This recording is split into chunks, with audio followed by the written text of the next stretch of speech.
Hi friends, నేనైతే దసరా హాలిడేస్కి మా ఊరికి వచ్చానన్నమాట. మా ఊరు బయట వచ్చేసి ఇలా ఉంటుంది. రోడ్డు మీద ఎక్కువ లారీస్ అనేవి ఎక్కువ తిరుగుతూ ఉంటాయి, ఎందుకంటే సిమెంట్ ఫ్యాక్టరీ కాబట్టి. ఇంకా ఇది వచ్చేసి మసీదు. ఇంకా అన్ని రోడ్డు మీద అన్ని షాప్స్ అవన్నీ ఉన్నాయి. ఇంకా నేనైతే అమ్మవారి టెంపుల్కి వెళ్తున్నాను, చౌడేశ్వరి దేవి ఆలయానికి. వచ్చేసి చూడండి అమ్మవారి బయట ఎంత బాగా ముగ్గు పెట్టినారో. ఇక్కడ బయట వచ్చేసి ధ్వజస్తంభం అన్నమాట. ఇక్కడ వచ్చేసి సింహము, అమ్మవారి వాహనమైన సింహం ఉంది ఇక్కడ. ఇంకా చౌడేశ్వరి ఆలయంలో అయితే అమ్మవారిని రోజు ఒక్కొక్క అలంకరణతో అలంకరిస్తారన్నమాట. అమ్మవారిని చూడడానికి 2 కన్నులు చాలవు, అంత కనువిందుగా అమ్మవారిని రెడీ చేస్తారు. చూడండి అమ్మవారు ఎంత అందంగా ఉందో.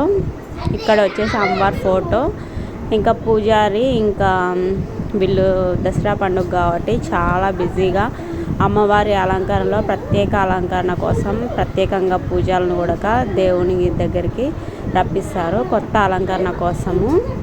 చాలామంది పూజారులు అందరు కలిసేసి ఇలా డెకరేషన్ చేస్తారు. ఇంకా నైట్ అయితే అమ్మవారిని చాలా బాగా అలంకరిస్తారు. ప్రతిరోజు 9 రోజులు 9 వారాలు నవరాత్రులలో అమ్మవారిని ఒక్కొక్క అవతారంగా ఒక్కొక్క రూపంగా మనకు అమ్మవారు అనేది దర్శనం ఇస్తుంది. ఓకే ఫ్రెండ్స్, మా ఊరు అమ్మవారిని ఎలా అలంకరించారో మీరు కామెంట్ చేయండి. ఈ వీడియో కనుక మీకు నచ్చితే లైక్ చేయండి, షేర్ చేయండి, సబ్స్క్రైబ్ చేయండి.